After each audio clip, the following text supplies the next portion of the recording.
Hello my dear friends, once again most welcome. एक बार फिर से आप सभी दोस्तों का आज के इस सेशन में मोस्ट वेलकम, स्वागत है सभी लोगों का। और आज का टॉपिक आप लोगों ने देख लिया है, नवनिर्मित संसद भवन के बारे में।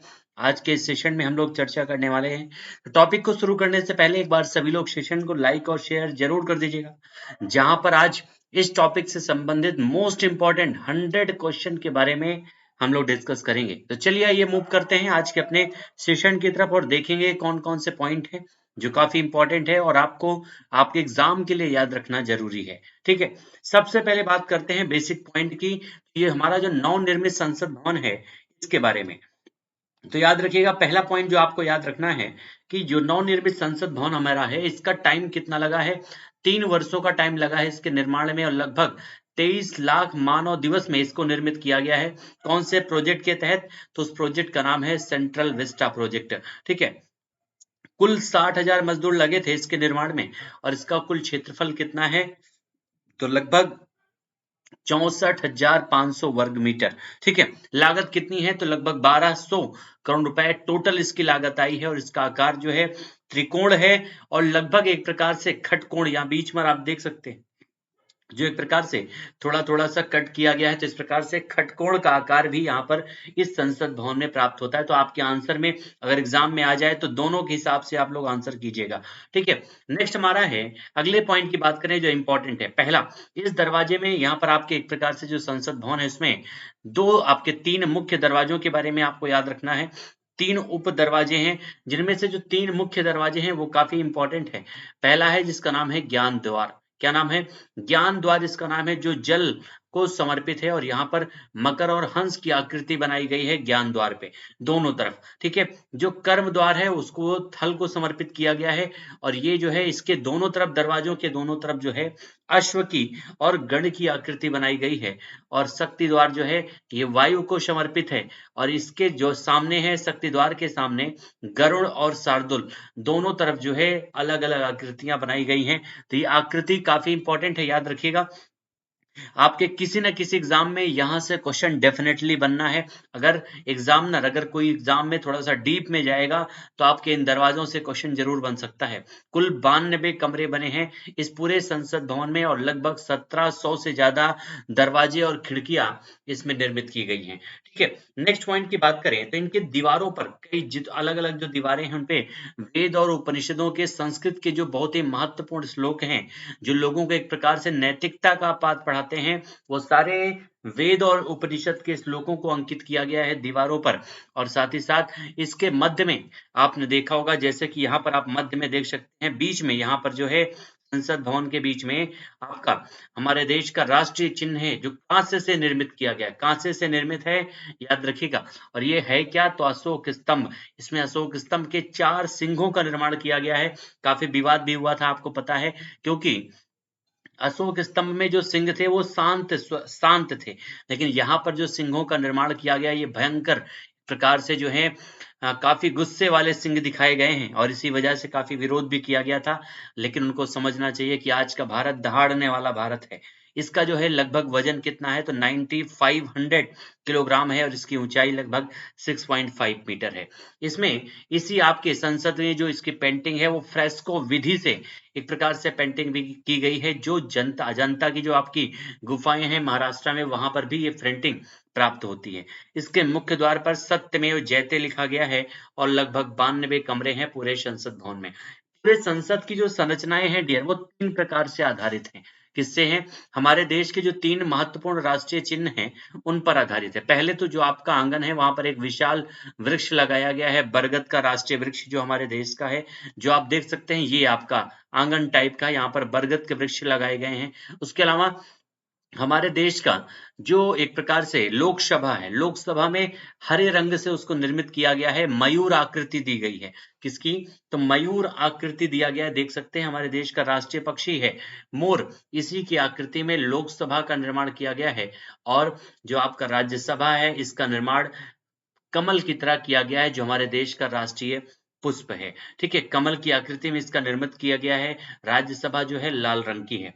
इसके अलावा अगर सबसे पहले बात करते हैं लोकसभा के बारे में, कौन कौन से लोकसभा से संबंधित महत्वपूर्ण पॉइंट हैं, तो लोकसभा में सीटों की संख्या यहाँ पर जो बनाई गई है, कितने लोग बैठ सकते हैं, तो उसकी संख्या लगभग 888 है, यानी 888 यहाँ पर सीटें बनाई गई हैं। यानी अगर आने वाले समय में लोकसभा में सीटों की संख्या बढ़ने की संभावनाएं काफी ज्यादा है। देश की आवश्यकता के हिसाब से इस नए संसद भवन का निर्माण किया गया है और लगभग 2 गुना ये बड़ा है जो पुराना संसद भवन था, पुराना लोकसभा था उससे। इसकी जो दीवार और कालीन है, ये कुर्सी जो है सभी हरे रंग से रंगी गई है, इसीलिए हमने यहाँ पर स्लाइड भी इसको ग्रीन कर दिया है ताकि आपको याद करने में भी आसानी रहे। राष्ट्रीय पक्षी जो है मोर से प्रेरित है, पूरी डिजाइन आप देख सकते हैं मोर के पंखों की तरह इसका पूरा जो है एक प्रकार से आकार है, ये आप इसको आसानी से देख सकते हैं। और इसके जो है ये पुराना जो संसद भवन है, पुराना जो लोकसभा है उसका लगभग 2 गुना है। और ये जो ग्रीन कलर है ये दिखाता किसको है डियर, तो ये भारत की जनता और हमारे देश की, हमारी पृथ्वी माता को एक प्रकार से प्रदर्शित करता है, धरती को प्रदर्शित करता है, याद रखिएगा। नेक्स्ट हम बात करते हैं राज्यसभा के बारे में। राज्यसभा के बारे में क्या खास बातें हैं, तो आप यहाँ पर देख सकते हैं लेल, यहाँ पर पूरे जो आपके कलर हैं वो सारे रेड हैं, और यानी जो राज्यसभा है रेड कलर से इसको बनाया गया है। यहाँ पर आप राज्यसभा का एक प्रकार से फिगर भी देख सकते हैं, और इसका जो डिजाइन है वो हमारे राष्ट्रीय पुष्प जो है कमल से एक प्रकार से प्रेरित है। यह जो पुराना आपका जो राज्यसभा है उससे लगभग 1.5 गुना बड़ा है, 1.5 गुना विशाल है, और उसमें लगभग 384 लोगों की बैठने की व्यवस्थाएं हैं, लगभग 384 लोग इसमें बैठ सकते हैं। ठीक है, तो ये राज्यसभा और लोकसभा के बारे में कितना आकर्षक दिख रहा है, आप इसको देख सकते हैं। वर्ल्ड लेवल की जो है एक प्रकार से पार्लियामेंट का निर्माण हमारे देश में किया गया है, और ये पार्लियामेंट इतना खास है, हर प्रकार से पूरी दुनिया का सबसे विकसित पार्लियामेंट बनाया गया है, जिसमें लगभग 1272 लोग यानी 1272 सीटें निर्मित की गई हैं, दोनों मिलाकर के संयुक्त बैठक में 1280 लोगों को बैठने की सुविधाएं उपलब्ध होंगी। और ये पूरा संसद भवन हमारा जो है पूरी तरीके से डिजिटल है, यानी पेपरलेस है। ठीक है, पूरी तरीके से पेपरलेस इस पार्लियामेंट का निर्माण किया गया है, यानी अत्याधुनिक डिजिटल प्रणाली से लैस किया गया है। बायोमेट्रिक मल्टीमीडिया डिस्प्ले लगाए गए हैं, यानी जो इसमें फैसले होंगे संसद भवन में, जो आपकी वोटिंग होती है उसका निर्धारण डिस्प्ले के माध्यम से दिखाया जाएगा। ऑटोमेटिक कैमरा का एक प्रकार से हर जगह लगाया गया है, कंट्रोल कमांड सेंटर बनाया गया। तो ये सारे महत्वपूर्ण खासियत हैं हमारे देश की नई संसद की, नई पार्लियामेंट की। अब आगे बढ़ते हैं, इसके बारे में अन्य महत्वपूर्ण पॉइंट, संसद के बारे में तो हमने जान लिया, लेकिन निर्माण कैसे हुआ, तो टाटा प्रोजेक्ट के द्वारा इसको निर्मित किया गया है।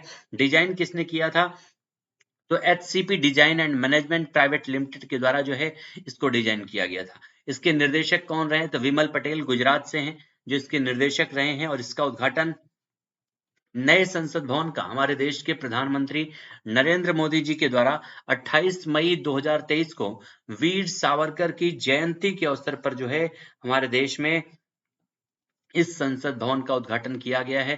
तो ये काफी महत्वपूर्ण एक प्रकार से उपलब्धि है, हमारे देश में स्वतंत्रता के बाद पहली बार कितनी बड़ी कोई संरचना, इमारत हमारे देश में राष्ट्रीय धरोहर बन रही है, जो काफी महत्वपूर्ण है, और आने वाले समय में हमारे देश की समृद्धि की द्योतक होगी। तो ये काफी सारे महत्वपूर्ण पॉइंट हैं। अब इस संसद भवन में कई सारी अलग अलग जो चीजें लगी हुई हैं, कई सारे पॉइंट्स हैं जो हम लोग चर्चा कर सकते हैं, लेकिन उनमें से कुछ महत्वपूर्ण है जिनके बारे में यहाँ पर हम लोग देखेंगे। यानी संसद भवन में जिस लकड़ी का प्रयोग किया गया वो सागौन की लकड़ियां कहाँ से लाई गई हैं, नागपुर महाराष्ट्र से। लाल सफेद बलुआ पत्थर कहाँ से लाए गए हैं, तो राजस्थान से। कालीन कहाँ से मंगाई गई हैं, तो मिर्जापुर उत्तर प्रदेश से इसको मंगाया गया है। जबकि अशोक चिन्ह का जो निर्माण है औरंगाबाद महाराष्ट्र और जयपुर में किया गया था। अशोक चक्र का निर्माण कहाँ किया गया है, तो इंदौर में।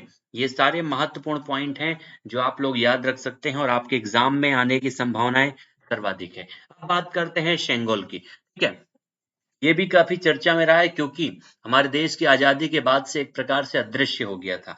जिस प्रकार से पंडित जवाहरलाल नेहरू को हमारे देश में पहले प्रधानमंत्री जी जो थे उनको शेंगोल दिया गया था, लेकिन उसके महत्व को बिल्कुल नहीं समझा गया था, और उसे एक प्रकार से विलुप्त कर दिया गया था। मिला कहाँ पर? काफी खोजबीन के बाद ये मिला है प्रयागराज में, इलाहाबाद में, जो आनंद भवन है वहीं पर इसको पाया गया और फिर से इसको एक प्रकार से इस राजदंड को स्थापित करने की बीड़ा उठाई हमारे देश के प्रधानमंत्री जी ने।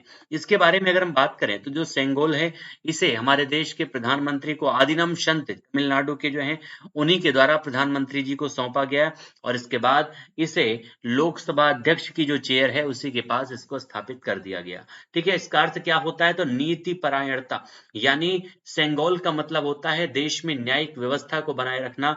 ये एक न्याय का प्रतीक है।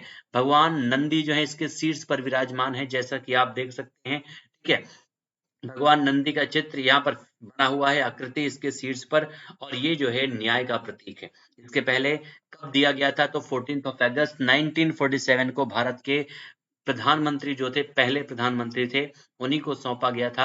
और इस सेंगोल का संबंध कौन से साम्राज्य से है? तो चोल साम्राज्य से इसका संबंध है। तो सारे ऐतिहासिक पॉइंट को हम लोगों ने डिस्कस किया है, हमारे देश के पार्लियामेंट के बारे में, सेंगोल के बारे में। जितने भी इंपॉर्टेंट क्वेश्चन आपके एग्जाम में यहाँ से पूछे जा सकते हैं, वो सारी संभावनाओं के अनुरूप हमने इस सेशन को तैयार किया है, ताकि आपके एग्जाम में क्वेश्चन कहीं से बने, आपके एग्जाम में क्वेश्चन कहीं से भी आए, यहाँ से इस सेशन से बाहर जाने वाला नहीं है। ठीक है, तो एक बार आप सभी लोग कमेंट में आंसर करके जरूर बताइएगा कि आज का सेशन आप लोगों का कैसा रहा है, कैसा रहा है एनालिसिस आज के इस टॉपिक का। तो सभी लोग कमेंट में आंसर जरूर कीजिएगा और सेशन पसंद आया हो तो सेशन को लाइक और शेयर करने का प्रयास जरूर कीजिएगा। मिलते हैं फिर से नए टॉपिक के साथ में, तब तक के लिए आप सभी लोग पढ़ते रहिए, मस्त रहिए। Thank you so much everyone. जय हिंद,